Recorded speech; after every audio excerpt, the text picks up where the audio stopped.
Alina is a 300-year-old insanely powerful witch who absolutely hates humans and isolates herself on a mountain. But her peace is interrupted when a desperate blonde man begs her to save him. She takes pity on him, heals him, and follows him back to his kingdom. Alina stands fiercely by his side as his ultimate bodyguard. She completely clears his path and hands him the throne on a silver platter. But her reward, a brutal betrayal as she coughs up blood with a blade ripped right through her chest. The new king coldly states he is just following her advice to eliminate anything that bothers him.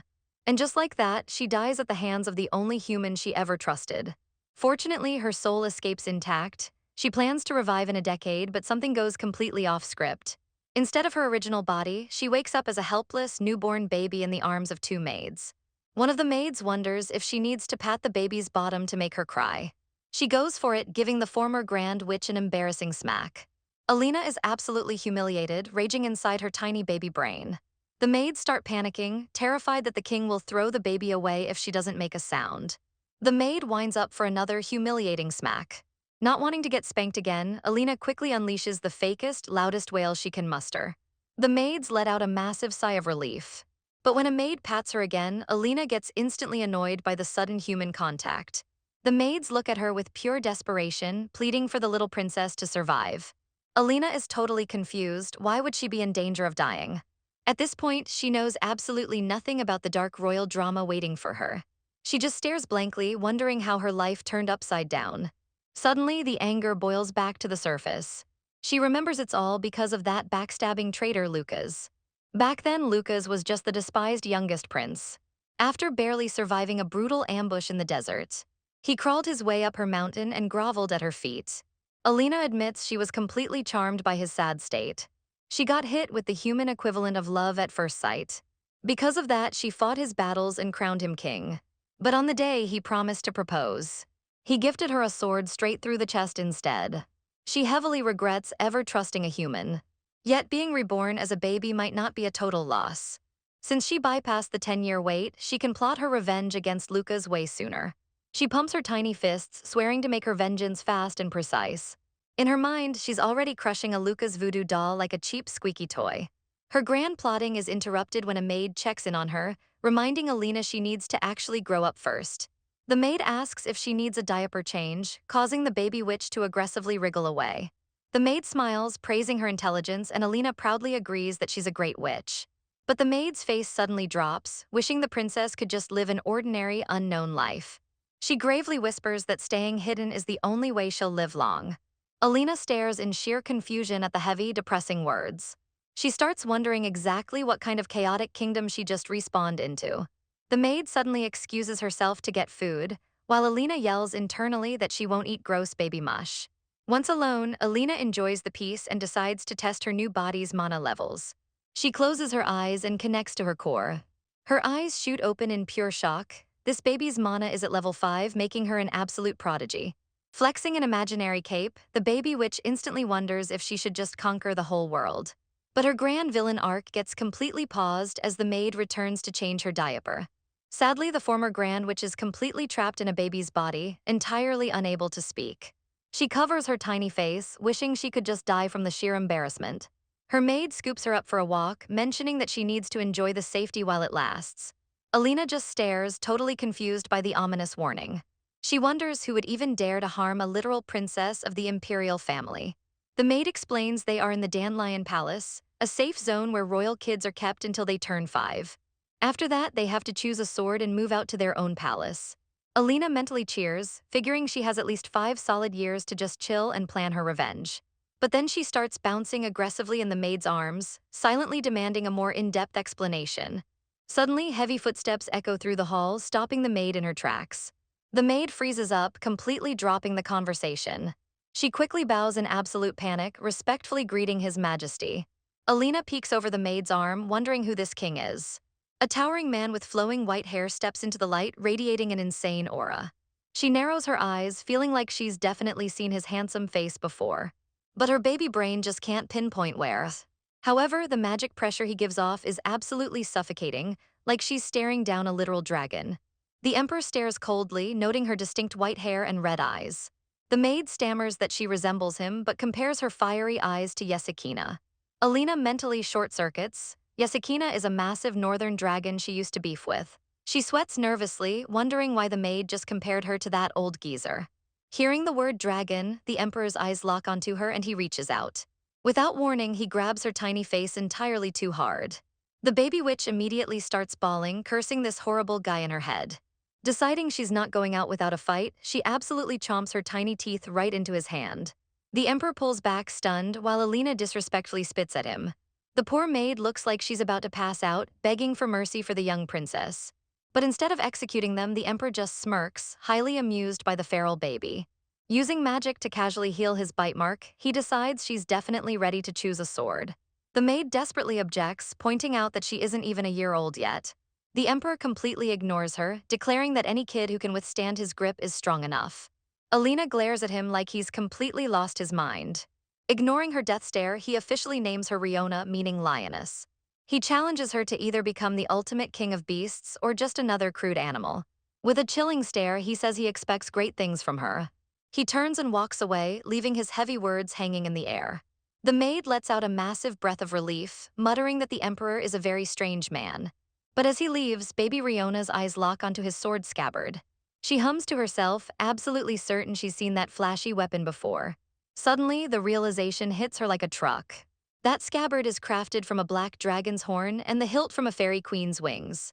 Her eyes widen in pure disbelief. She clenches her tiny fist, desperately praying to herself that it's just a cheap knockoff. Seeing the baby trembling, the maid assumes she's in pain from the Emperor's grip and apologizes profusely.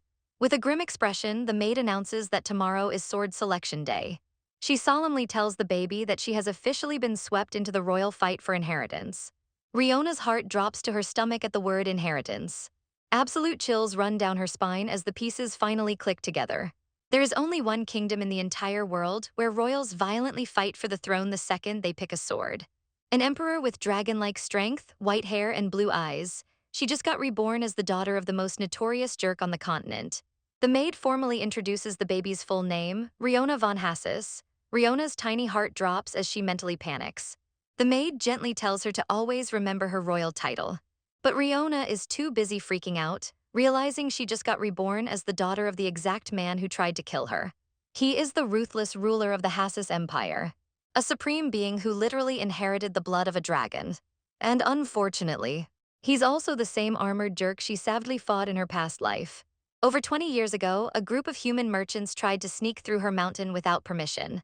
Being a highly territorial witch, she absolutely wrecked their convoy. But plot twist, they belonged to the Hassis Empire and were transporting a priceless national treasure. Naturally, the crazy emperor came charging up the mountain, swinging his sword to personally end her life. She only survived by throwing away her witch's pride and morphing into a literal rat to scurry away.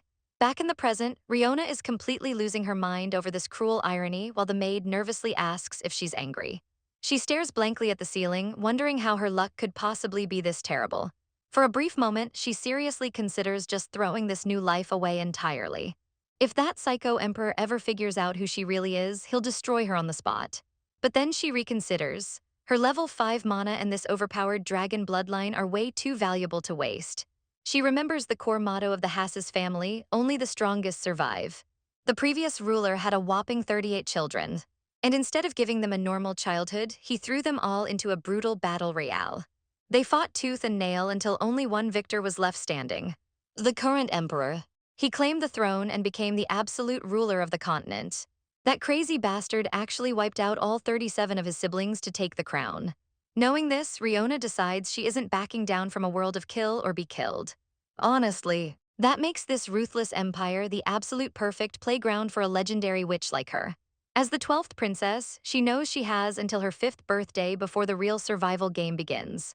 But thanks to her little biting incident, the emperor is forcing her to do her sword selection way early. She smirks, feeling pretty smug that her old enemy already recognizes her potential before she can even crawl. Right then and there, she makes a vow. She is going to become the emperor.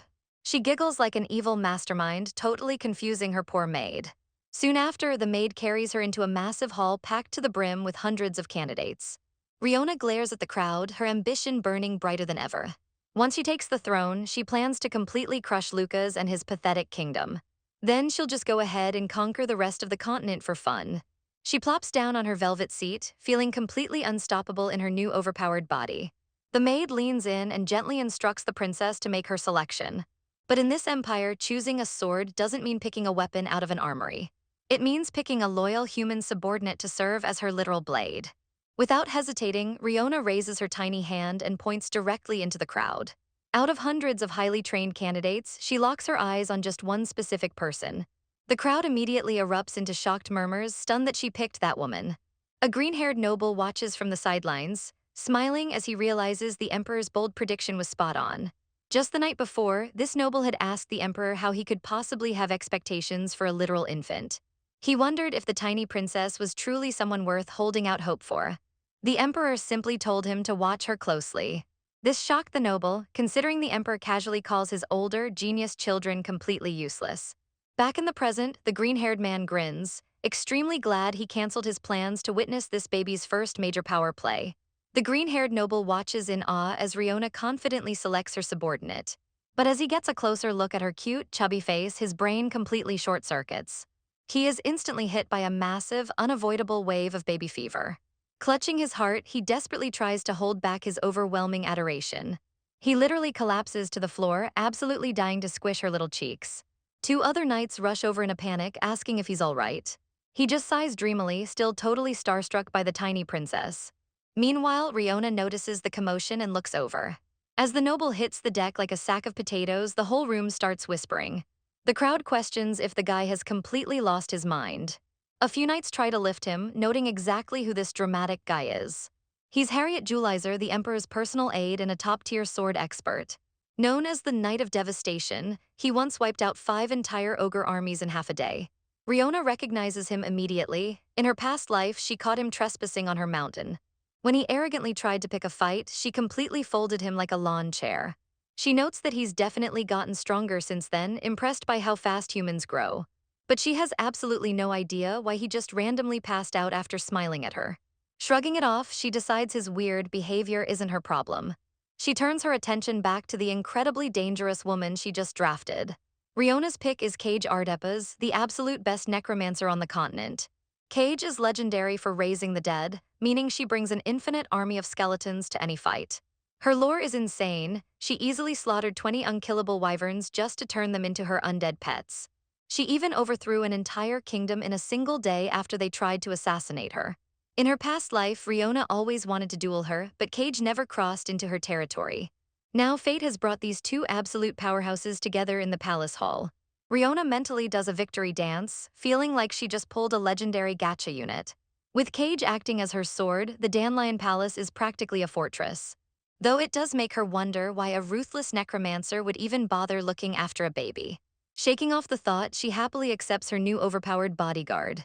She eagerly reaches her tiny arms out, demanding some basic respect from her new minion. But Cage just aggressively flinches and awkwardly slides away. Riona is totally offended, whining that she didn't even do anything to warrant that reaction. Cage just glares intensely, silently scanning the baby for injuries. Riona starts throwing a mini tantrum, furious that this human is ignoring her royal commands. To make matters worse, the crowded hall is boiling hot, making her sweat and fueling her baby rage. Suddenly, Cage steps forward and snatches Riona's tiny hand. The baby witch immediately wails, remembering that she currently has the fragile bones of a 1-year-old. Cage just stares at the tiny hand with a dead serious expression, totally lost in thought. Tears prick Riona's eyes as she mentally swears to absolutely wreck them all once she grows up. The maid quickly steps in, frantically asking the necromancer what's wrong. Riona sniffles, relieved that her maid is the only one who actually understands her struggles. She silently vows to stop calling the maid useless in her head. The maid panics, pointing out that the princess is clearly in pain. She nervously begs Cage to let go, prompting the necromancer to finally turn around. Without saying a word, Cage randomly drags a terrified man with glasses over to the group. Riona tilts her head, completely confused by this random guy's sudden spawn. Sweating bullets, the man politely introduces himself as Healer Verla. Riona is totally baffled as to why the necromancer just kidnapped a healer for her. Verla awkwardly scratches his head, explaining that Cage is just incredibly shy and wanted him to check on the sweaty, crying princess. The wholesome truth drops, and the maid quickly nods, letting the doctor step in for a royal checkup. Riona is super annoyed that the adults are talking over her head as her maid gently asks for her hand. She mentally rolls her eyes, thinking this healer is a total nobody, but she lets him do his little magic scan anyway. Instantly, the healer goes completely pale and screams for the priests. The maid looks absolutely terrified, begging him to explain. The healer shouts that the baby's mana is dangerously overflowing. Riona just blinks, totally confused because she literally feels completely fine. She glares at him, ready to write him off as a total quack. But the healer firmly declares that level 5 mana is violently pouring out of her tiny body. Riona's eyes widen, oh snap, he's actually right. The healer gets dead serious, claiming someone must have forcefully infused her with magic and her life is in grave danger. The maid bursts into tears, revealing the baby has been sweating all day. Riona sighs, knowing she's just running hot because she's secretly a fire witch. The maid cries that Riona was even trembling earlier. Meanwhile, Riona was literally just vibrating with excitement over her plot to conquer the world. The doctor is completely baffled, wondering how a baby isn't screaming from the horrendous pain. The maid sobs that the princess just keeps dignifiedly laughing. Riona mentally flexes, knowing her base mana is already at a genius level. The healer wonders if she was blessed by the dragon Yesikina, but Riona aggressively hisses, insulted that anyone thinks she needs a senile lizard's help. The adults absolutely lose it, screaming for more doctors while Riona screams internally about how clueless humans are. After some more panicking, the healer suddenly calms down, realizing the mana is strangely stable. He assures the anxious maid that the princess is perfectly fine for now. The healer dips out and all the chaotic shouting instantly puts Riona right to sleep. Watching over the sleeping baby, Cage silently swears a dark oath upon the river of the dead. She notes that while the princess is tiny, she is incredibly strong. Cage gently pokes her chubby cheek, muttering in broken sentences that this brave little bunny will grow up into an absolute predator. With a fierce gaze, the deadly necromancer vows to protect her. Fast forward to moving day, and the palace maids are running around like headless chickens packing up. Riona sits patiently, knowing exactly why she's getting evicted early. Normally, royal kids stay in the Dandelion Palace until they're 5, but by picking her sword, she officially entered the brutal succession race. She notices her maid giving her that super depressed, worried look again.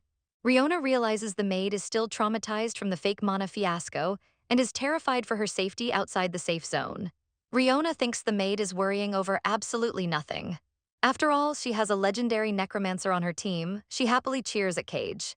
But instead of guarding her, Cage literally tiptoes away to avoid eye contact. Riona glares, totally confused by her weirdly antisocial bodyguard.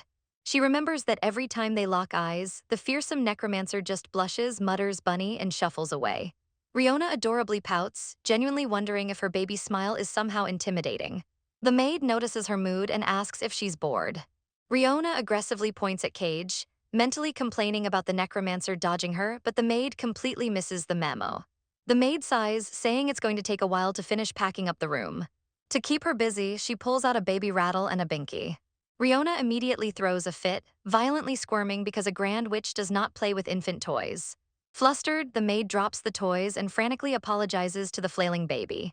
She desperately rummages through a dusty box to find an alternative. She pulls out a stitched-up, creepy-looking rabbit doll, catching Riona's eye. The thing is absolutely caked in dust and looks like it belongs in a horror movie.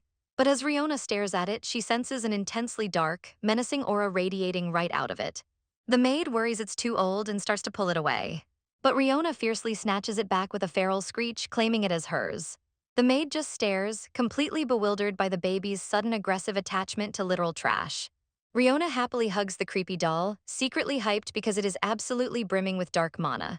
She smiles like a total supervillain, realizing she can just suck up all its energy to level up her stats. Cage suddenly breaks her silence to ask about the weird doll, and the maid reveals it was brought all the way from the Aslan Grand Duchy by Riona's mother. The maid gently explains that Riona's mother cherished the rabbit doll ever since she was a little girl.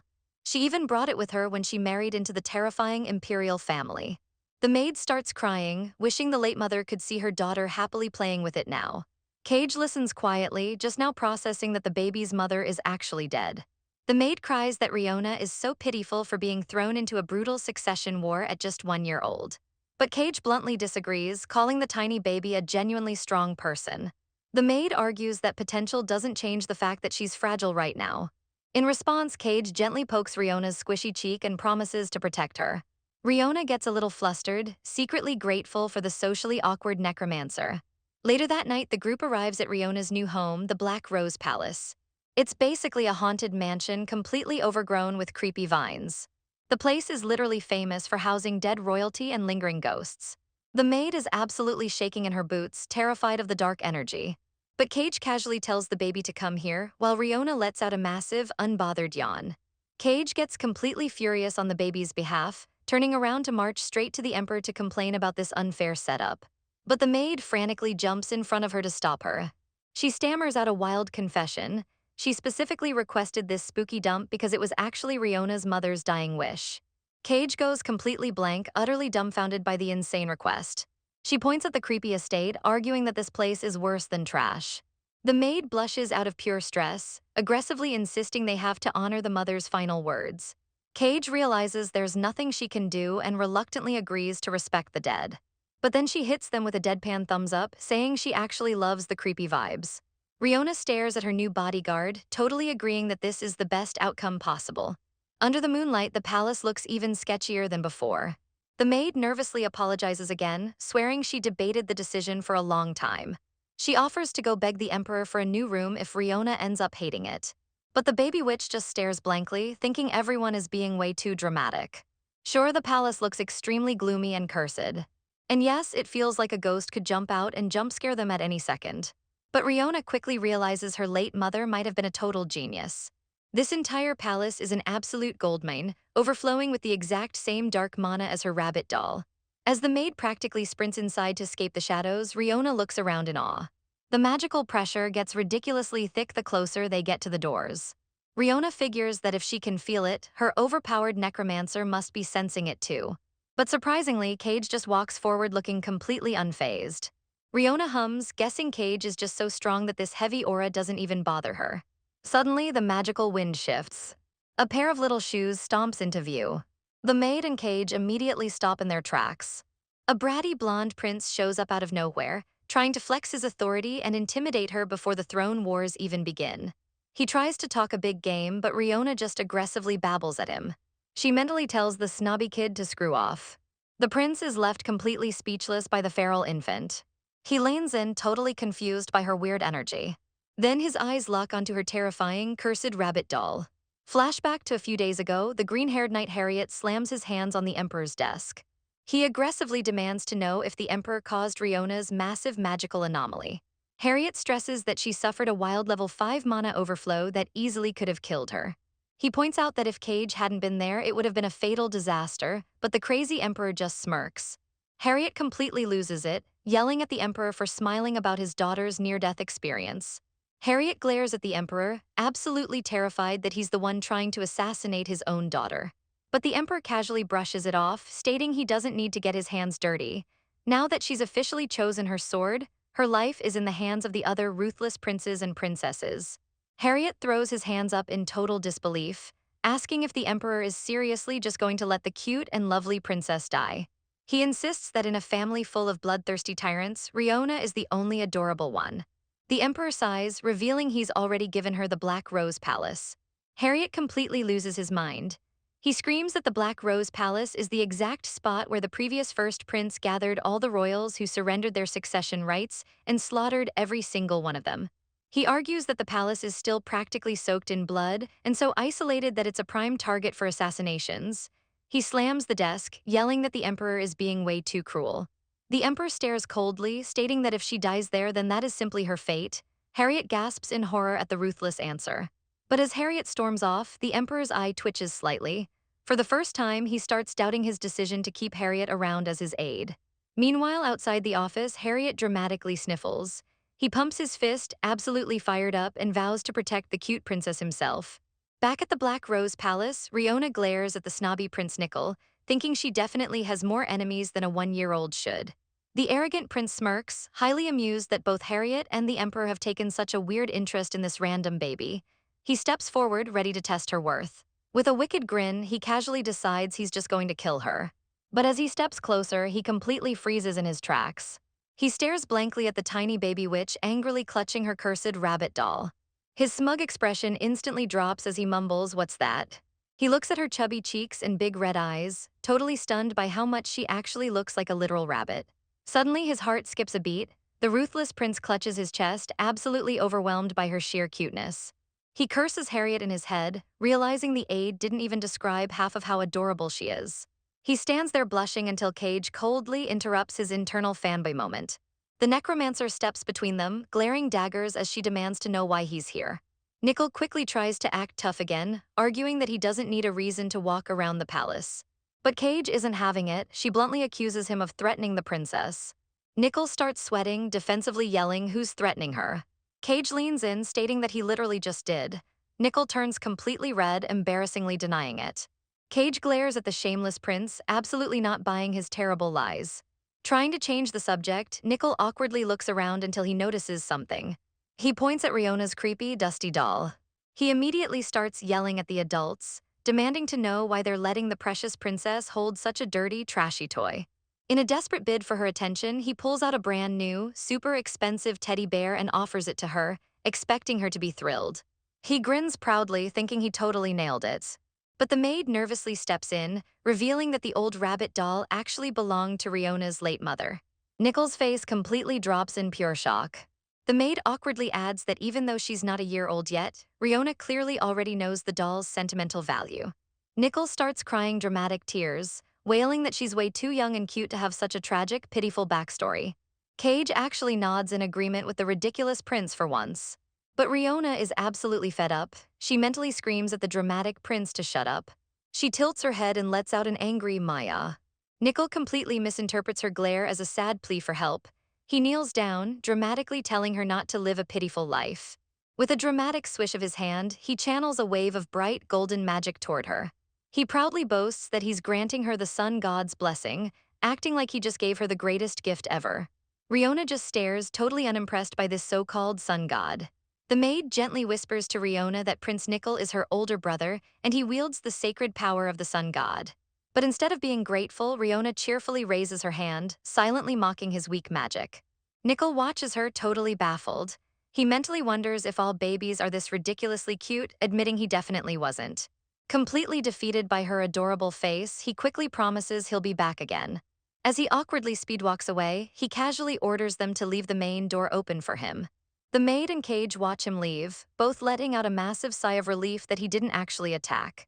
But Cage's face instantly turns dead serious. She bluntly states that the door absolutely must close.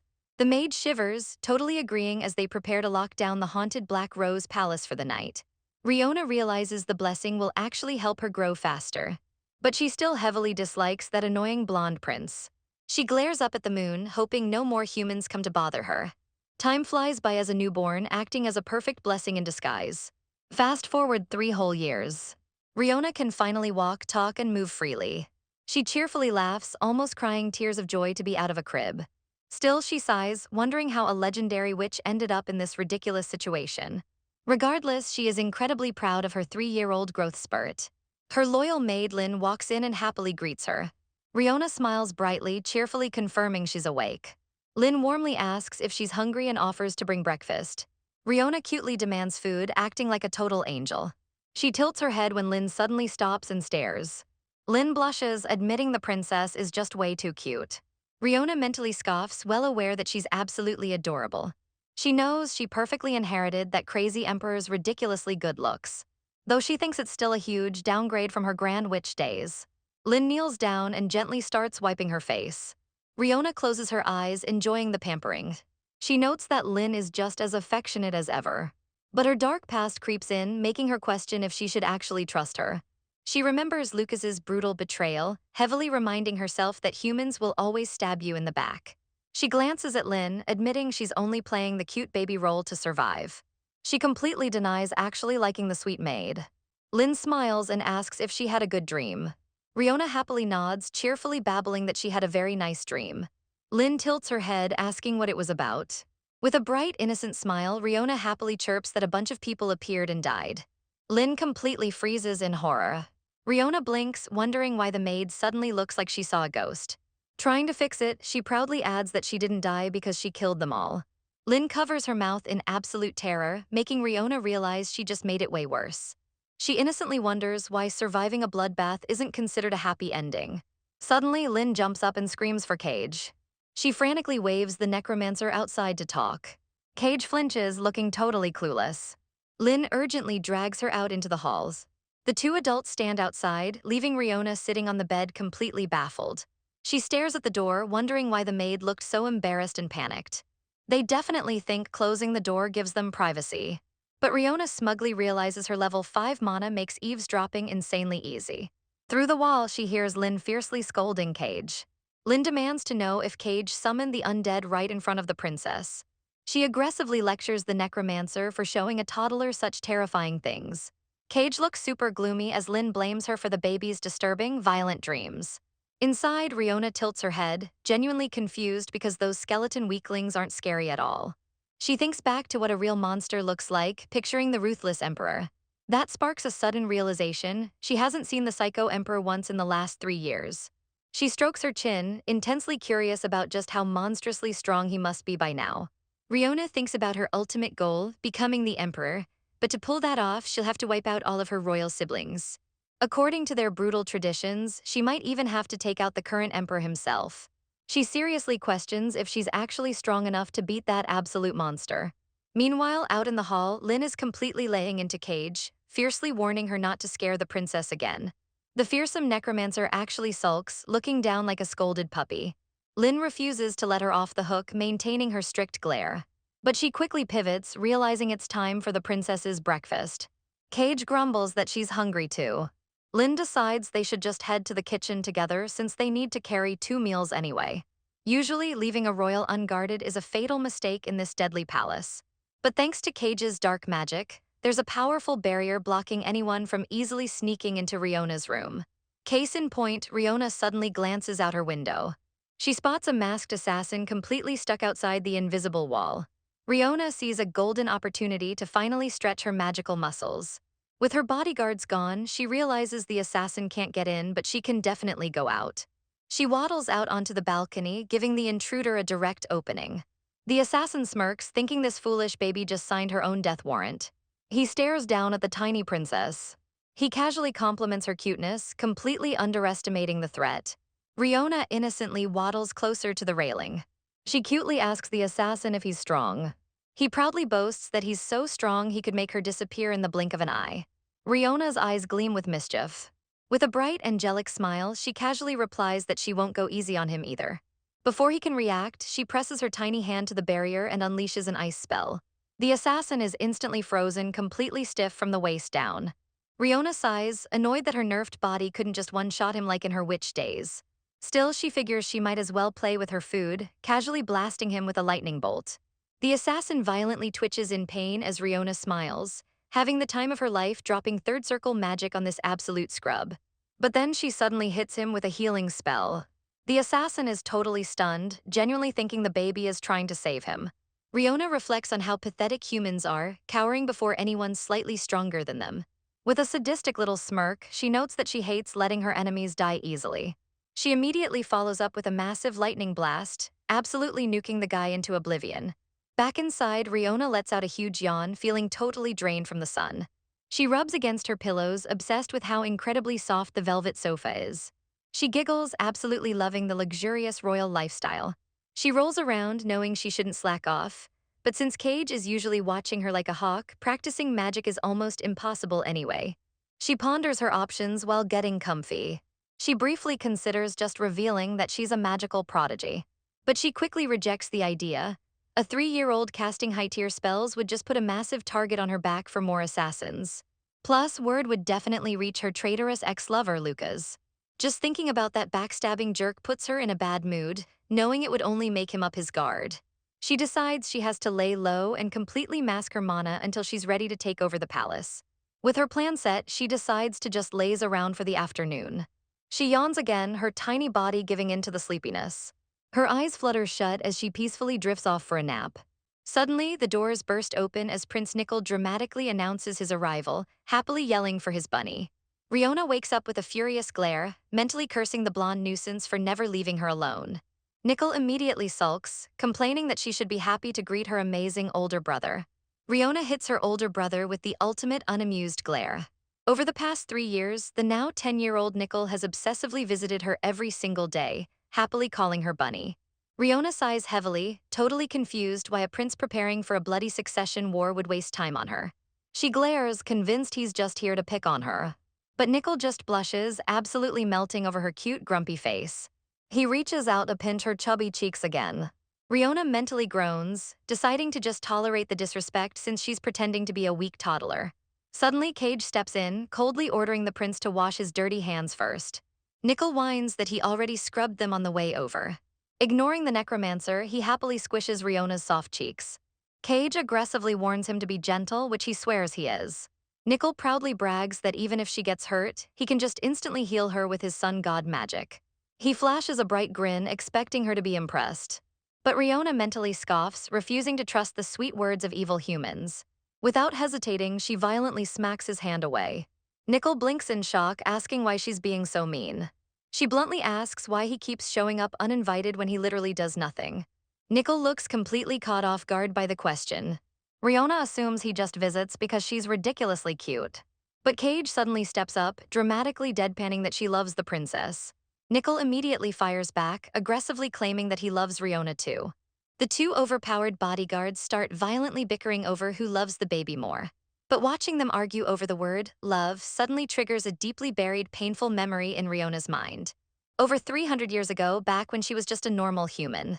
She was a starving, nameless street orphan fated to die until an alchemist named Jin found her. He was the first adult to ever show her kindness, offering her a warm meal. She ended up completely relying on him, and when she turned 5, he decided to give her an actual identity. He smiled and officially named her Elena. He warmly told her the name suited her resilient spirit. For the first time in her miserable life, her empty heart felt completely full of peace. Jin patted her head and called this feeling love. She completely bought it, trusting him enough to follow him back to his secluded tower.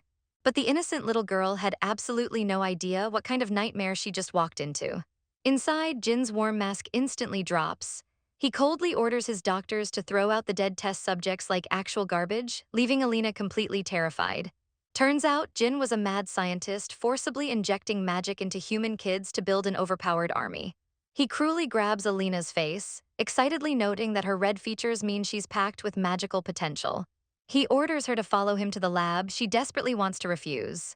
But he totally manipulates her, whispering that if she truly loves him, she'll endure the torture. And she did, suffering as dark mana literally rotted her flesh. She endured absolute hell for him, but her mortal body eventually gave out. Standing over her broken form, Jin coldly glares, calling her completely useless. As she bleeds out, she realizes his love was nothing but a sick, twisted lie to use her as a guinea pig. But right as she accepts death, something inside her absolutely snaps. When she regains consciousness, the entire tower is completely obliterated and every human inside is dead. Her body rapidly aged from 8 into an adult. Jin's twisted experiment was actually a terrifying success. She remembers him promising she'd be the only special witch in the world, but staring at the ruins, she feels completely empty. Traumatized by his fake love, she staggered away into the wilderness. She learned the hard way that sweet words are always poison, leading to her 300-year isolation. Back in the present, Nickel's worried voice completely snaps her out of the dark flashback. Both Cage and Nickel are staring at her with genuine concern. Riona quickly forces a smile, playing it off like she was just spacing out. But Nickel looks totally stressed, pointing out that she's sweating buckets.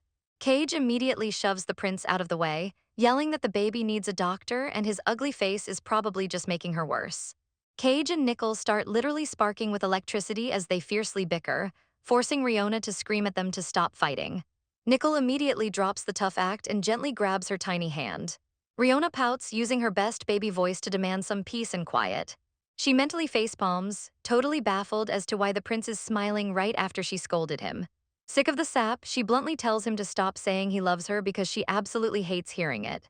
Both Nickel and Cage freeze in sheer surprise, with Cage quickly threatening to end Nickel if he upsets the baby again. The two overpowered protectors just stare at her, completely stunned into silence.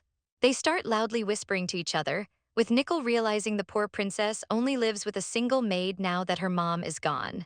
Riona rubs her temples, getting a massive headache from their annoying gossip. Suddenly, Nickel turns back to her with a dead serious look. He flashes a bright, genuine smile and promises that he will always be by her side. Cage immediately scurries over, telling the prince to kick rocks because she is Riona's official protector. Ignoring the necromancer, Nickel squishes Riona's cheeks, swearing he'll never let anyone in the imperial family hurt her. He leans in closely, desperately asking her to promise him back. Not wanting to be left out, Cage steps up and demands a promise too. Nickel cheerfully points out that she now has two incredibly strong people guarding her life. Cage firmly states that her circle of protectors will only grow from here. Nickel totally agrees, promising that even more people are going to love her.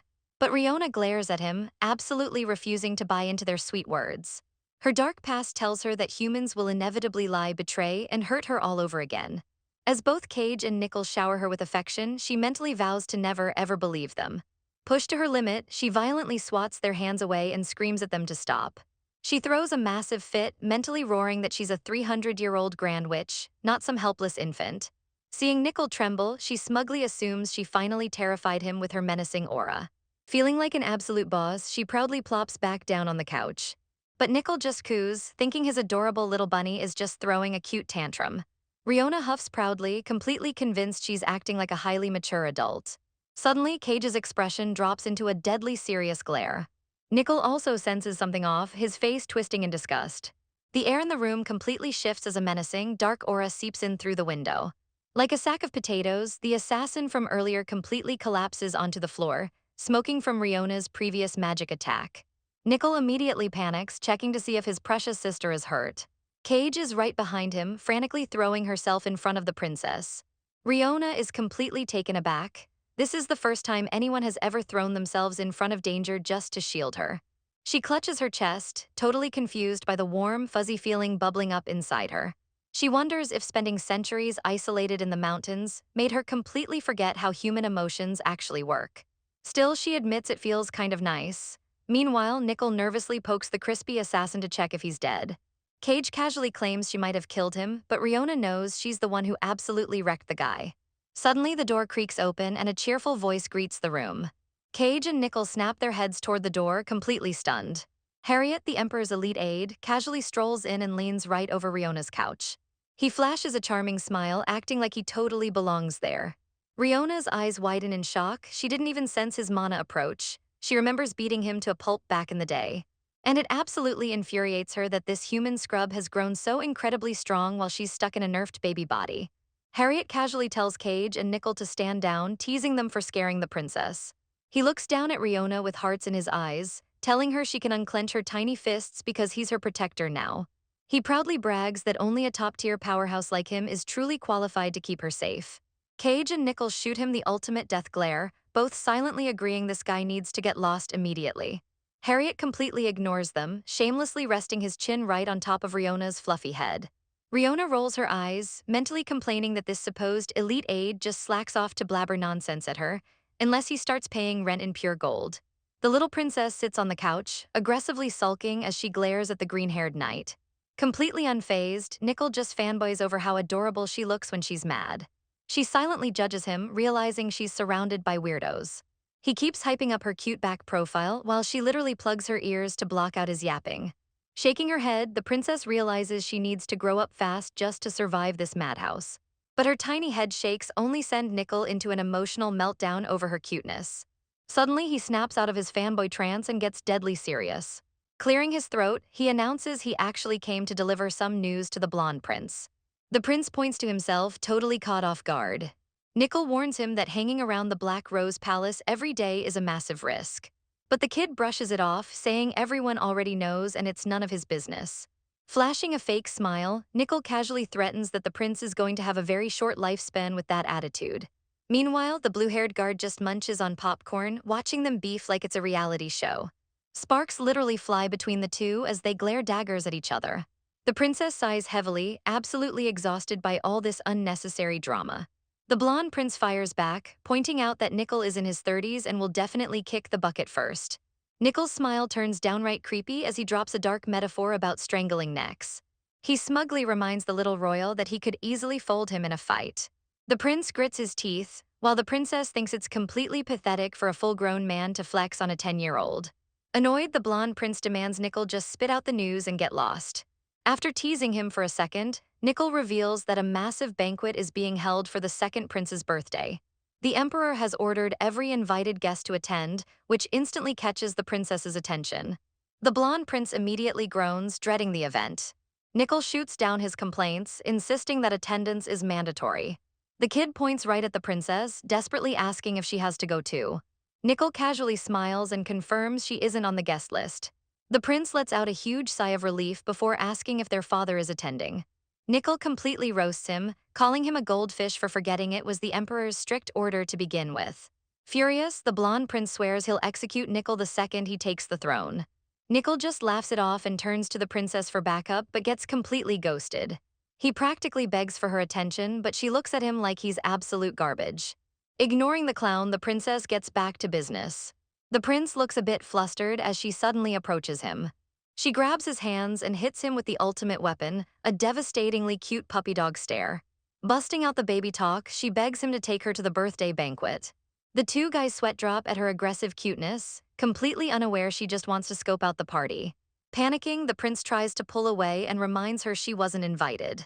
She doubles down, insisting he can totally just sneak her in as a plus one.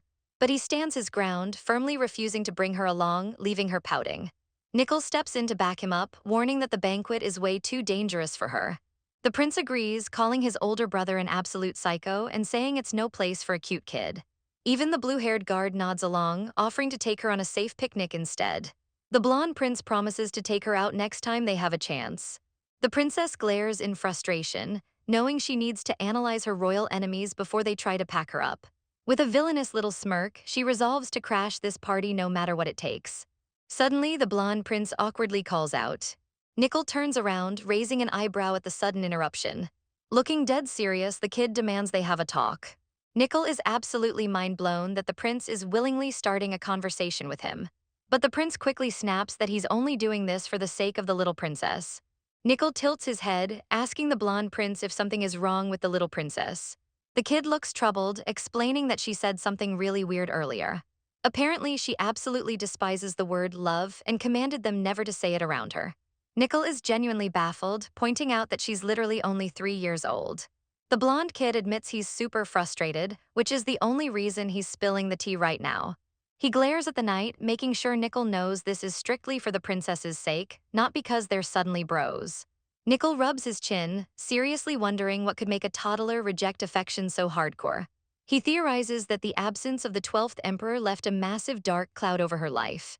After all, her father is dead, and her mother was straight-up toxic, pushing her kids to fight instead of actually raising them. The green-haired knight goes deep into thought, trying to figure out a solution. Brightening up, the prince suggests bringing the issue to his own mother, the Fourth Majesty. Nickel raises an eyebrow, clearly doubting this master plan. But the kid is fully convinced, cheerfully proposing a royal meet-and-greet between his mom and the princess. Nickel gives him a deadpan stare, asking what he expects to happen next. The prince imagines his mom absolutely melting over how adorable the princess is. Nickel literally facepalms, wondering how to fix the kid's dangerously delusional rose-tinted glasses. The prince pauses, sensing that wasn't a compliment. Nickel hits him with the cold, hard truth, flat out calling him stupid. The kid instantly fires up, completely offended. Nickel shuts him down, reminding him that the royal families are literally political enemies. The prince pouts, fully aware of the facts but refusing to accept them. Nickel points out that the kid visiting the Black Rose Palace every day is already breaking a ton of rules. He drops a reality bomb, telling the boy his mother would never treat a rival princess with kindness. Getting brutally honest, Nickel says they'd be lucky if the queen didn't just straight-up assassinate her. The prince's aura absolutely explodes with rage as he yells at Nickel not to insult his mother. Nickel casually waves it off, advising him to keep his mouth shut about the princess. Still heated, the kid demands to know what they should do instead. Flashing his signature weirdo smile, Nickel proudly declares he will just shower the princess with love himself. The prince looks at him like he just stepped in garbage, totally disgusted by the thought of Nickel's overflowing affection. Nickel practically sparkles in the background, fully committed to being a borderline fanboy. Meanwhile, back at the Black Rose Palace, the princess is out in the garden admiring the gloomy aesthetic. She recalls Nickel offering to replace her dark roses with bright, cheerful flowers. She had instantly rejected the idea, deciding these gothic vibes are absolutely perfect for a witch like her. Suddenly, she senses a weird trace of mana that even her elite guard couldn't pick up. She rubs her chin, knowing something seriously sketchy is going on around the palace. But she brushes it off for now because she has a much bigger mission to handle. Flexing her magic, she literally spawns glowing wings and takes to the sky. Her tiny baby body isn't used to the raw power, making her feel super queasy as she dangles midair. Back in her room, her guard is totally out cold after getting hit with the princess's sleep spell. She knows she has to hustle before the magic wears off in an hour. She smirks, remembering how the guys banned her from the party, fully prepared to crash it anyway. Determined, she touches down to start making her way to the banquet hall. She expertly uses light magic to land without a sound. But reality hits hard. Her toddler legs are incredibly short and basically useless for a stealth mission. She aggressively sulks, complaining that even a baby donkey learns to walk faster than a human. Exhausted and sniffling, she mentally curses her tiny, uncoordinated body. She lets out a heavy sigh, realizing the witch life is a massive grind. But she hypes herself up, knowing this temporary torture will eventually pay off. She imagines a glorious future where she's sitting on a throne, watching her enemies grovel at her feet. And the absolute very first law she plans to pass, making the word cute totally illegal. Meanwhile, the princess realizes she's in deep trouble. At this pace, she's definitely going to miss the banquet. She looks around for directions, but the courtyard is completely deserted. To make matters worse, the scorching sun starts beating down on her tiny body. Deciding to play it safe, she mumbles an incantation to cancel her flight magic. Landing with a tiny thud, she finally admits defeat. She is completely and utterly lost.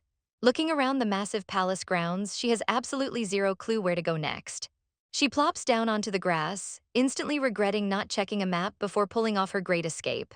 Suddenly, she notices a massive, glittering pile of silver scales spelling out praise for the empire. She immediately recognizes the scales, realizing they belong to that old geezer dragon. Annoyed, she sighs, feeling like her whole sneaky trip was a massive waste of energy. She figures the grumpy old dragon probably wouldn't even care if she messed with his hoard anyway. Plus, he's currently in deep hibernation, so she can't exactly pick a petty fight with him right now. Shaking it off, the little princess hops back onto her feet. But as she steps forward, a high-level magic barrier suddenly flares to life right in front of her. She analyzes the glowing shield, realizing it's highly sensitive and designed to trigger a massive alarm rather than attack. The complex mechanism proves it was set up by some pretty elite wizards. But for a legendary witch like her, this is absolute child's play. With a confident grin, she starts hacking the magic matrix. Click, in a matter of seconds, she shatters the barrier like a fragile piece of glass. Without missing a beat, she casually strolls right into the restricted zone. Flashing a truly mischievous villain smile, she decides to cause a little chaos. She grabs a handful of rocks, totally denying to herself that she's just jealous of the dragon getting so much praise. She insists she's just doing this out of pure boredom. Humming happily, she gets straight to work, rearranging the massive pile of silver scales. She carefully places each stone, plotting out her petty little masterpiece. Completely in the zone, she wiggles around, thoroughly enjoying her light vandalism. Suddenly, a deep voice interrupts her, casually asking what she's making.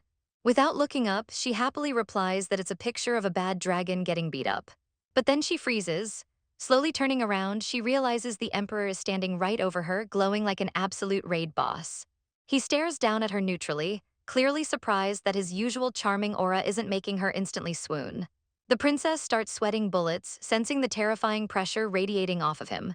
She gulps, realizing the emperor has somehow gotten way stronger since the last time they crossed paths. She gets awful flashbacks to their first encounter, remembering how he forcefully pumped his chaotic mana straight into her tiny body.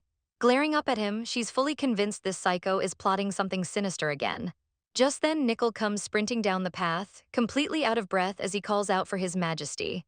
The princess recognizes the knight's voice and instantly sees her escape route. Nickel stops beside the emperor, panting heavily. The princess immediately throws on a fake, overly enthusiastic smile, acting like Nickel is her favorite person in the world. Still catching his breath, Nickel complains that the emperor literally ditched him. He rubs his head, stressing out over how fast the monarch moves. But then he glances down and completely short-circuits, shocked to see the little princess standing there. The knight instantly goes into full fanboy mode, dramatically swooning over her perfect smile and feeling like his life is complete. Slap, the princess gets so weirded out she literally smacks him across the face to snap him out of it. She glares at him, mentally noting that this guy is an absolute lunatic. Recovering from the hit, Nickel crouches down and asks what she's doing out here all alone. Throwing her hands on her hips, she proudly announces that she pulled a sneaky escape. Nickel starts trembling again, completely distracted by how adorable her baby lisp is. Shaking off his fanboy urges, he asks why she snuck out and she boldly declares she's crashing the birthday party. Nickel's face drops, gently reminding her that she was specifically told she couldn't attend. He tells her to go back to her room while he calls someone to safely escort her. But before Nickel can finish his sentence, the Emperor coldly orders him to wait, leaving all three of them locked in a wildly awkward standoff. Awkwardly sweating, Nickel points out that the little girl is actually the Emperor's daughter. He tries to jog the monarch's memory, mentioning she's the 12th princess who picked a sword ages ago. But the Emperor just stares blankly, clearly having zero clue who this kid is. The princess is absolutely fuming, insulted that this punk forgot her while she vividly remembers him. Nickel keeps trying to help, adding that she's the one who chose the necromancer cage. Even with all the hints, the Emperor's face remains a complete stone wall. The princess glares, secretly super annoyed because he's been living rent-free in her head. Looking into his cold eyes, she remembers exactly why she was so terrified of him. Suddenly, the Emperor drops her name, lacing his voice with heavy mana that hits her like a physical shockwave. She takes the intense mana as a warning not to mess around, but she refuses to back down. Flipping the switch, she busts out her ultimate weapon, a dangerously adorable fake innocent smile. Nickel chuckles nervously, fully aware he needs to diffuse the tension to stay alive. Acting like a lost toddler, she sweetly explains she was just trying to find the birthday party. She mentally flexes, knowing she looks cute enough to melt ice, but the Emperor doesn't even blink. Staring up at his silent, judging face, she internally grumbles about throwing away her witch pride for nothing. But she reminds herself that she needs to win his favor, so he doesn't pack her up if he ever finds out her secret. While she plots her survival, Nickel is in the background literally dying from cuteness overload. Clearing his throat, Nickel tries to guide the conversation. He gently tells the princess to speak formally to the Emperor since he is her father. She tilts her head, struggling with the big words. Nickel nods encouragingly, suggesting she call him Imperial Father. She tries her best to pronounce it with her cute baby lisp.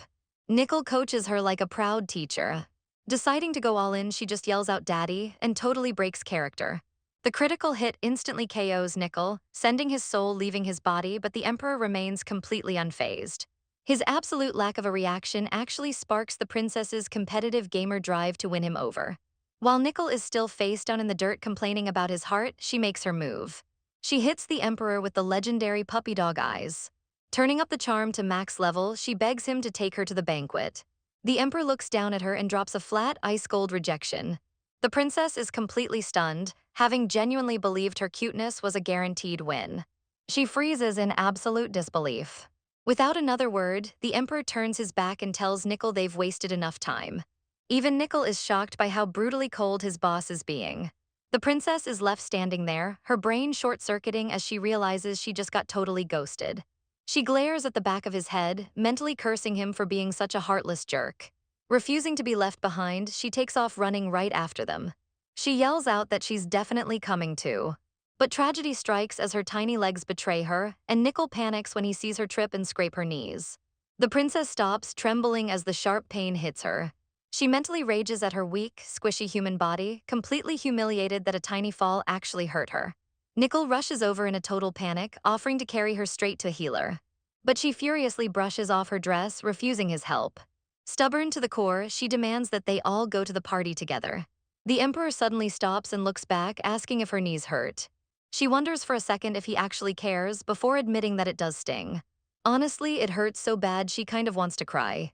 But knowing this guy absolutely despises weakness, she swallows her tears like an absolute boss. Putting on a brave face, she gives him a tactical answer, saying she only cries when things are truly awful. She thinks she nailed the test, but without warning, the Emperor grabs the back of her dress, dangling her in the air like a stray kitten. The Emperor dangles the princess like a rag doll, demanding to know how she bypassed the high-level magic barrier. She starts sweating bullets, realizing she's in deep trouble. Her mind races at 1,000,000 miles an hour. She knows if she admits to using magic, he'll instantly execute her for being a witch. So she completely pivots, throwing up her hands and playing dumb by asking what a barrier even is. The Emperor clarifies, asking how she got into the restricted gravel area. She just innocently points at the white rocks. Lying through her teeth, she claims she just walked right in. He gives her a deadpan stare, clearly not buying a single word of it. Knowing she's losing him, she quickly changes the subject, calling him Daddy. She points to her scraped knee, putting on a total waterworks show about how much it hurts. Being extra dramatic, she claims the pain is so bad she's literally going to die. Unexpectedly, the Emperor cracks a tiny grin, making her wince in fear of what he's about to do. Instead of packing her up, he gently lowers her to the ground, stating she isn't allowed to die here. She stares up at him, completely mind-blown that the ruthless tyrant just chuckled. As he tells her to follow him, she feels incredibly smug, convinced her cute charm finally broke his icy exterior. But reality kicks in real quick as she struggles to keep up, her tiny legs already burning from running. Completely over it, she grabs his royal cape and demands to be carried. Flashing another bright smile, she assumes he'll just eagerly comply. Instead, the emperor stops and stares down at her in absolute silence. Nickel instantly panics, terrified the emperor is going to chop her head off for the disrespect, so he frantically volunteers to carry her. But the princess brutally shoots Nickel down, telling him to go away. Leaving the knight totally shattered, she doubles down, threatening the emperor that she won't move another inch unless he carries her. Watching the standoff, Nickel starts to wonder if she's just a lonely child desperately craving her father's affection. The green-haired knight literally starts sobbing out of pure pity for her. Meanwhile, the princess is actually just complaining internally because holding onto his heavy cape is making her arms fall off. Behind her sweet smile, she is getting incredibly annoyed. She screams in her head, wondering why this guy is just standing there like a useless statue. Finally losing her patience, she loudly snaps at him for making her stand on her sore legs. Her tiny legs are literally shaking as she demands he hurry up and pick her up. Without warning, he actually swoops her up, calling her a total handful while she peeks open one eye. Victory is hers, she celebrates her massive win, totally hyped. Nickel looks on in disbelief as the emperor effortlessly carries her, while she internally gloats about making him her loyal servant. The knight is absolutely flabbergasted that the cold-blooded ruler just gave in to a toddler's tantrum. The emperor casually walks off with her, forcing Nickel to quickly sprint after them. Meanwhile, over at the banquet, a group of maids is setting up a gorgeous outdoor feast. The head maid is visibly stressed, knowing they can't afford a single mistake because the second prince is wildly particular. She quickly corrects herself, he isn't just meticulous, he's totally obsessive. Trying to make everything perfect, she orders the others to arrange more flowers. Just as she breathes a sigh of relief, a sudden gust of wind violently blows through the courtyard. The maids absolutely freeze in terror. Because of the wind, a single knife and spoon have shifted slightly out of place. And unfortunately for them, the white-haired second prince is already standing there, literally using a tape measure to check the silverware alignment. The headmaid immediately drops to the floor, desperately begging for her life. Sweating bullets, she blames the wind and promises to fix it instantly. But the second prince just glares with cold blue eyes, plainly stating he didn't ask for any excuses. Suddenly, the blonde prince jumps in, grabbing his brother's measuring tape and telling him to chill out on his own birthday. The kid flashes a cheeky smile, asking if they really need to execute people on such a happy day. The second prince just stares at him, absolutely unamused by the interruption. Taking advantage of the pause, the blonde prince tells the terrified maids to make a run for it. But before they can escape, the second prince hits them with a freezing command to stop. Sparks literally fly between the two royal brothers as they lock into a tense standoff over the maid's fate. The blonde prince glares at his white-haired brother, warning him to cut it out because the emperor is arriving soon. He sharply asks if he really wants to greet their meticulous father in a courtyard covered in blood. The second prince sighs, finally dropping his murderous aura and quietly ordering the maids to leave. The terrified maids don't hesitate for a single second, thanking him before absolutely booking it out of there. The blonde prince casually warns his brother to rein in his temper, or he's going to end up getting stabbed to death one day. The second prince fires back with a cold smile, saying it's fine as long as his own brother isn't the one stabbing him in the back. Unfazed, the blonde kid cheerfully admits he's totally gunning for his life. The second prince sighs, shifting the topic to his brother's frequent trips outside the palace. He smirks, revealing he knows all about those daily visits to the Black Rose Palace. Pushing the buttons even more, the second prince casually mentions he actually considered inviting the little 12th princess to his banquet. The blonde prince's smile vanishes as he grits his teeth, calling him a crazy bastard. Yellow lightning crackles around him as he threatens to just end his brother right here and now. The second prince laughs it off, daring him to try as the ground starts rumbling with intense ice magic. The remaining maids scream in absolute panic as the courtyard literally starts quaking from their clashing auras. The second prince internally schemes, knowing he needs to absolutely crush his rivals before they grow strong enough to become a real threat. Suddenly, a panicked guard shouts that the emperor has officially arrived. Meanwhile, the emperor is casually carrying the little princess. She sneaks a rub against his shoulder, impressed by how incredibly sturdy a swordsman's muscles are. He slightly flinches at her touch, but she just completely relaxes into the stable, secure ride. As the emperor stares ahead quietly, the princess realizes her whole cute toddler act is actually working perfectly. She admits this manipulative strategy is definitely the way to go. Her mind drifts back to her past life as the Great Witch Alina, remembering how her pride led to her getting brutally slain. She recalls the one person she finally opened up to, a blonde man in a library who ultimately stabbed her in the back. That devastating betrayal completely fueled her intense hatred for all humans. But at the same time, it left her deeply afraid of being totally alone. She vows to never let another human kill her again. But right now, her tiny body is way too weak to handle her sealed witch mana without tearing itself apart. To survive, she knows she has to maximize her human growth and build a solid squad of powerful allies. Looking at the Emperor and Nickel, she figures manipulating these top tiers is the easiest path forward. But she coldly reminds herself never to rely on something as pathetic as genuine trust. Her eyes glow ominously as she plots to eventually flex her overwhelming power and force everyone to submit. She remembers her betrayer's greedy ambition, how he schemed to gain influence and assassinate his rivals just to steal the throne. Just thinking about his slimy tactics pisses her off all over again. She wonders if that backstabbing jerk is currently living it up in his fancy kingdom. To properly plot her revenge, she realizes she needs to figure out exactly how many years have passed since she died. Judging by the Emperor's age, she guesses it hasn't been that long. With a wicked little smirk, she files that mystery away to investigate later. Suddenly, she notices Nickel staring at her with literal sparkles in his eyes, which completely disgusts her. The green-haired knight dramatically sighs, fawning over how insanely cute her evil little smile is. She gives him a deadpan look, seriously debating if this absolute clown is even worth keeping around. She starts swatting at the Emperor's hair like a playful cat, silently judging him for employing such a pathetic aid. Out of nowhere, she senses the flow of mana in the air going totally haywire.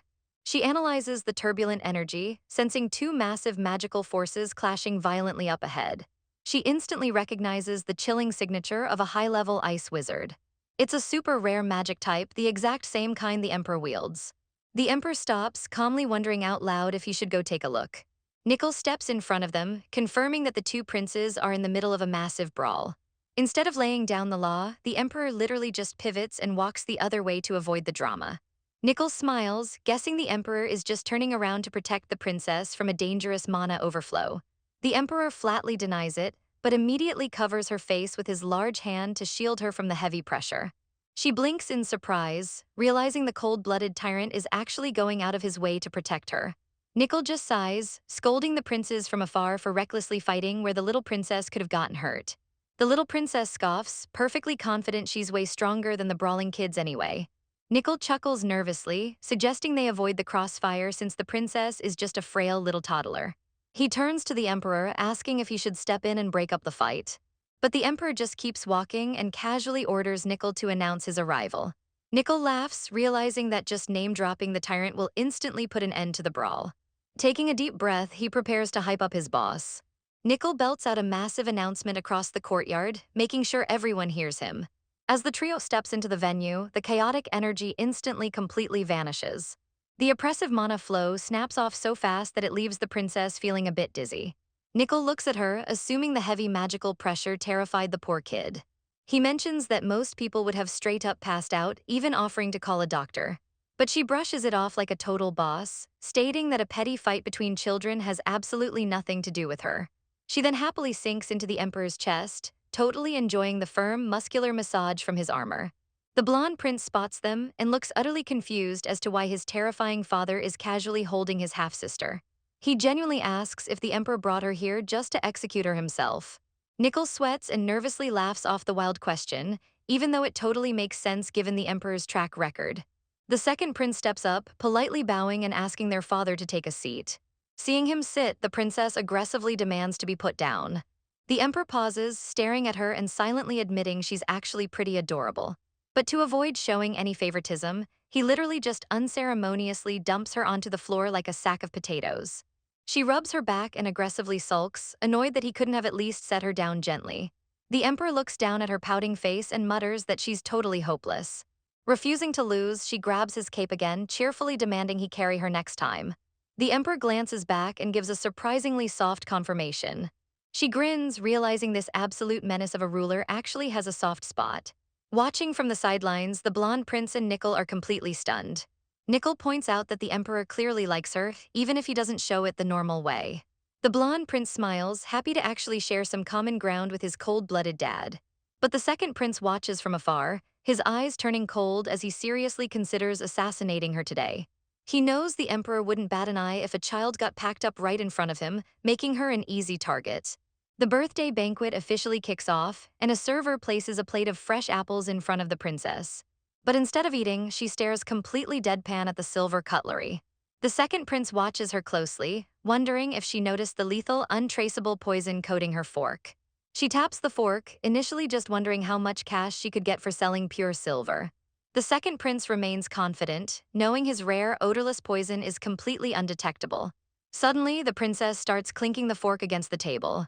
The silver reacts immediately, the tip slowly turning black from the deadly toxin. The second prince narrows his eyes, realizing this toddler just completely outsmarted his trap. She shoots him a knowing glare, fully aware of his dirty little trick. She notices the older kids aggressively glaring at her, clearly jealous that the emperor carried her in. But honestly, she couldn't care less about their petty sibling rivalry. She resolves to only use her powers to help the few people who actually treat her right. Ignoring the poison fork, she grabs a shiny red apple instead to satisfy her hunger. But her clumsy baby hands betray her and she fumbles the apple, sending it crashing onto the table. The second prince misinterprets this, assuming she flawlessly deduced the apple was poisoned too. Fed up with her dodging his traps, he decides to just finish the job the old-fashioned way. He puts two fingers to his mouth and whistles, summoning a squad of masked assassins who drop from the sky. He targets the 3-year-old first, assuming he can absolutely wreck her without a fight and impress their father. The assassins strike, but the blonde prince jumps into the fray, clashing swords to protect the perimeter. Little do they know, the emperor casually readies his hand, having predicted the ambush and ready to unleash absolute hell. The emperor usually avoids interfering in succession fights, even if blood starts spilling. But he steps in this time, coldly ordering everyone to stop because the princess is currently unarmed. The little princess is confused, wondering if there's actually a specific rule against fighting without a sword. She looks at the carnage around her, realizing the situation is turning into a total bloodbath. Trembling, she grabs the emperor's royal robes. She begs him to save the blonde prince, knowing the kid is about to get packed up. Nickel steps in, explaining that technically no one is allowed to interfere in the battle for the throne. She points out that her father just saved her, but Nickel clarifies that's only because she lacked a weapon. The others were expected to fight or die.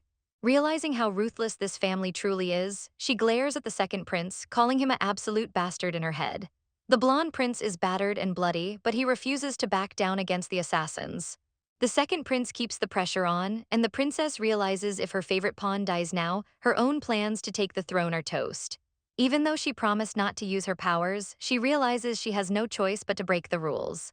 She decides to use a weak distraction spell to buy the blonde prince some time to escape. Meanwhile, the blonde kid expects this to be his final stand and prepares to go out swinging. The second prince orders his archers to let the arrows fly and finish the job. Suddenly, the princess lets out a massive fireball that absolutely wrecks the entire squad of archers. Spice. She stands there in shock, realizing she might have just cooked her own cover story. Spice. She panics internally, realizing she accidentally cast high-level third circle magic instead of a basic first circle spell. The blonde prince is starstruck, running over to her and cheering that his little sister just saved his life. He kneels down, demanding to know how a toddler is already a master of the mystic arts. He's glowing with excitement, asking if she's actually a genius magician.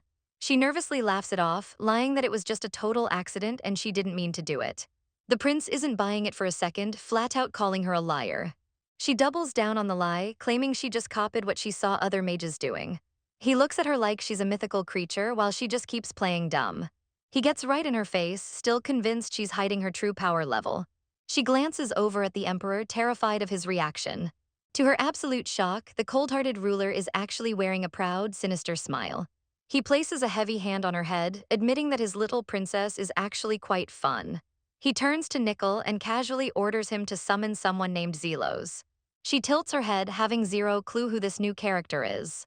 The emperor looks down at her with intense eyes, deciding she's ready to take the royal test way ahead of schedule.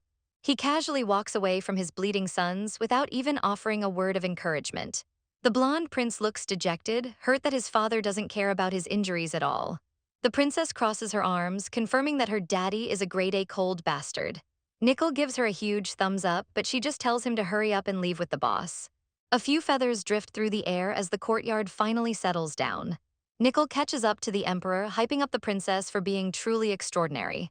He brags about how his gut feeling was spot on about her.